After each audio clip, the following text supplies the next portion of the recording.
नवीन एक शहरी पर्यटक होता है जो एक दिन एक बहुत ही प्राचीन और पिछड़े हुए गांव में कुछ दिन रहने जाता है। तभी जब वो रास्ते में एक हाथगाड़ी पर सवार होकर अपने मकान की ओर जा रहा होता है। अरे भाई साहब, नए लग रहे हो गांव में। हाँ काका, मैं एक पर्यटक हूँ और इस गांव में घूमने आया हूँ। काफी सुंदर गांव है ये, पहाड़ों और नदियों से घिरा हुआ। साहब, जितना सुंदर दिखता है उतना ही डरावना भी है। बस एक सहूलियत देता हूँ, रात को सोने से पहले अपने घर के बाहर एक अच्छा सा पकवान बनाकर रख देना, वरना बहुत बुरा होगा। क्या? ये आप क्या कह रहे हैं काका? मैंने तो घूमते वक्त ही बाहर से खाना खा लिया था। फिर भी मैं जो कह रहा हूँ वो कीजिए, वरना आप बहुत बुरी तरह पछताएंगे। इस गांव में भूखी चुड़ैल का वास है।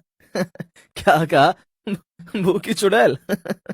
नवीन उस हाथगाड़ी वाले की बातों पर विश्वास नहीं करता और बिना बाहर खाना रखे ही सो जाता है। जब वो अपने मकान के कमरे में सो रहा होता है, तभी अचानक से रात के 2 बजे दरवाजे पर खटखट होती है। नवीन खिड़की से झांक कर देखता है, तब दरवाजे के बाहर कोई भी नहीं होता। अजीब बात है, कोई भी नहीं है। फिर रात के 2 बजे कौन दरवाजा नॉक कर रहा होगा? खैर, शायद मेरे कान ही बज रहे होंगे। चलो सो जाता हूँ। नवीन सोने जा ही रहा होता है कि तभी फिर से उसका दरवाजा बजता है। खाना दे, जल्दी से मुझे खाना दे, मुझे भूख लगी है, खाना दे। ये क्या? ये तो एक चुड़ैल है। नहीं, हाथी गाड़ी वाले काका ने जो कहा था वो सच ही था। अब मैं क्या करूं? मेरे पास तो इसे देने के लिए कुछ भी नहीं है। नवीन बहुत परेशान हो जाता है। तभी वो चुड़ैल उसके घर के अंदर घुस आती है। नवीन नजर घुमाता है तो वो देखता है कि वो उसके कमरे की अलमारी पर बैठी हुई है।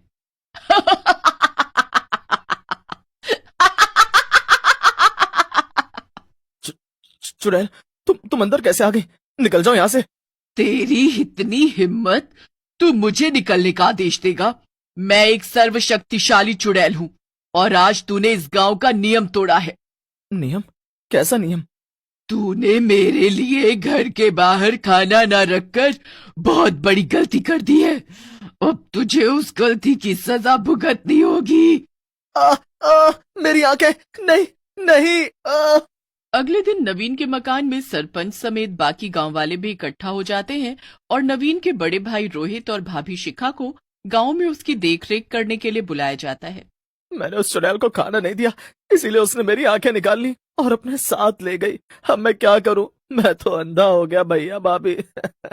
सरपंच जी, अगर आपके गांव में उस भूखी चुड़ैल का खौफ फैला हुआ है तो आपको हर एक पर्यटक और बाहर से आने वाले व्यक्ति को बताना चाहिए था ना। नहीं रोहित भैया, मुझे पता था। मुझे एक हाथ गाड़ी वाले काका ने बोला था, लेकिन मैंने उनकी बातों पर विश्वास नहीं किया और सो गया बगैर खाना रखे ही। सरपंच जी, उस भूखी चुड़ैल के लिए दरवाजे के बाहर खाना रखना इतना जरूरी क्यों है? बेटी, ये बहुत सालों पहले की बात है। इस गांव में कपालिका नाम की एक औरत अपने पति और सास ससुर के साथ रहती थी, लेकिन वो कपालिका को बहुत मारते थे और उसे खाना न देकर भूखा रखते थे, जिस कारण एक दिन उसकी मौत हो गई और उस दिन से वो चुड़ैल बनकर सबको परेशान कर रही है। लेकिन इस चुड़ैल को रोका भी तो जा सकता है ना। आप लोगों ने कुछ कदम क्यों नहीं उठाया?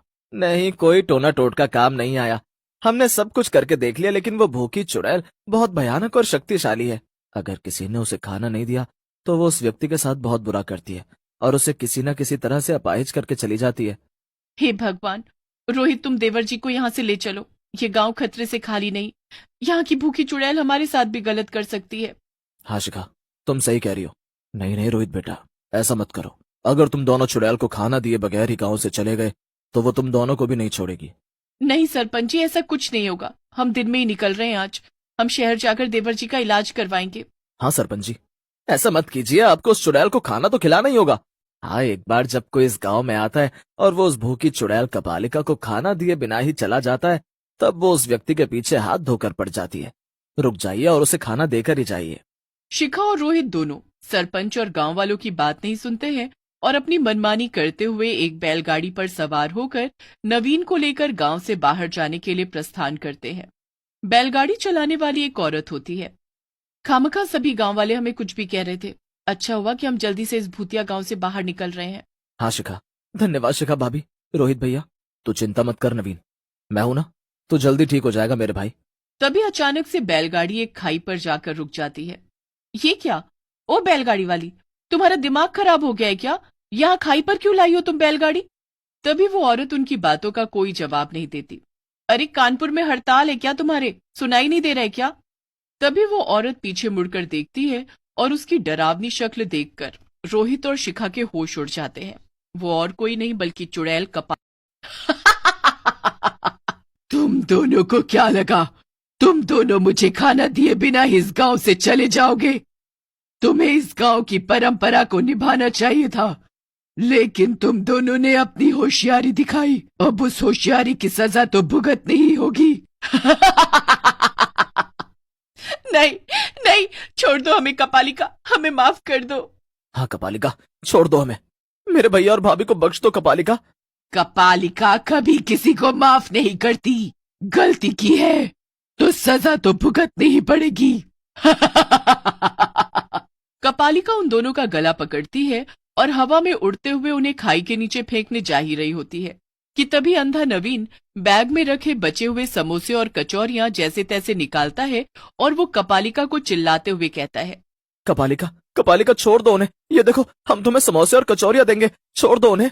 नवीन की आवाज सुनकर और समोसों और कचौड़ियों की खुशबू सूंघकर कपालिका की लार टपकने लगती है और वो रोहित और शिखा को जमीन पर फेंककर समोसे और कचौड़ियों की तरफ भागती है और उन्हें पागलों की तरह खाने लगती है। वाह वाह, क्या बात है, वाह वाह वाह वाह वाह। यही सही समय है रोहित, नवीन को अपने कंधे पर उठाओ और भागो यहाँ से। रोहित नवीन को अपने कंधे पर उठाकर शिखा के साथ वहां से भागने लगता है और भागते भागते वो दोनों रास्ता भटक जाते हैं और फिर से गांव में ही पहुंच जाते हैं। ओ नो, अब हे भगवान, अब हम क्या करें? हम तो फिर से गांव में ही लौट आए हैं। अब हमारे पास यहाँ रुकने के अलावा और कोई रास्ता नहीं है। शाम के 6 बज चुके हैं शिखा। शिखा और रोहित अपने साथ घटी हुई घटना के बारे में सरपंच और गांव वासियों को बताते हैं। तभी एक गांववासी उन्हें एक थाली भरकर अच्छे अच्छे पकवान बनाकर देता है। ये लीजिए, ये मेरी घरवाली ने खाना बनाया है। ये थाली रात को सोने से पहले दरवाजे के बाहर रख देना, और हाँ, सुबह 6 बजने के बाद ही अपना दरवाजा खोलना। ठीक है, धन्यवाद भाई साहब। मैंने आप दोनों से कहा था कि उस चुड़ैल को खाना देते हुए जाना। माफ कीजिएगा सरपंच जी, हमने आपकी बात नहीं मानी, लेकिन अगर आज देवर जी सही समय पर वो बैग में से बचे हुए समोसे और कचौड़ियां नहीं निकालते तो कपालिका हमें उसी खाई से नीचे ही फेंक देती। रात में शिखा घर के दरवाजे के बाहर खाना रखती है और वो तीनों सो जाते हैं। उनके पड़ोस में रहने वाले बिरजू के दरवाजे के बाहर रखा हुआ खाना एक सड़क का कुत्ता खा लेता है और जब कपालिका ये देखती है तो वो गुस्से में आग बबूला हो जाती है। ये क्या, इस बिरजू ने आज मेरे लिए खाना नहीं रखा, अब ये गया। खोल दरवाजा, खोल बिरजू, आज तूने मेरे लिए खाना क्यों नहीं रखा? लेकिन ऐसा कैसे हो सकता है? मैंने तो खाना रखा था। मेरा विश्वास करो कपालिका, मैंने खाना रखा था तुम्हारे लिए। झूठ मत बोल बिरजू के बच्चे, आज तो मैं तुझे नहीं छोड़ूंगी, नहीं छोड़ूंगी। चुड़ैल कपालिका की आवाज सुनकर शिखा और रोहित उठ जाते हैं और वो अपने घर की खिड़की से बिरजू के घर के बाहर हो रहे इस तमाशे को देखते हैं। हे भगवान, लगता है बिरजू भैया की थाली का खाना गली का कुत्ता खा गया। हाँ रोहित, जब मैं अपने दरवाजे के बाहर खाना रख रही थी तभी बिरजू भैया भी रख रहे थे, लेकिन अभी उनकी थाली में से सारा खाना गायब हो चुका है। इसका मतलब कुत्ते या किसी और जानवर ने ये किया होगा। रोहित, हम बिरजू भैया को और इस गांव को इस भूखी चुड़ैल कपालिका से बचा सकते हैं। गांव वाले बेवकूफों की तरह इसे रोज खाना देते रहते हैं, लेकिन कभी किसी ने ये नहीं सोचा कि खाना देने के बहाने ही उसे खत्म भी किया जा सकता है। शिखा तुरंत अपने पास बचे हुए खाने को एक थाली में परोसती है और उसमें गांव के भव्य शिव मंदिर से मिली भस्म मिलाती है। अब देखना, इस भस्म से मिले हुए खाने को खाकर कैसे भूखी चुड़ैल कपालिका का अंत होगा।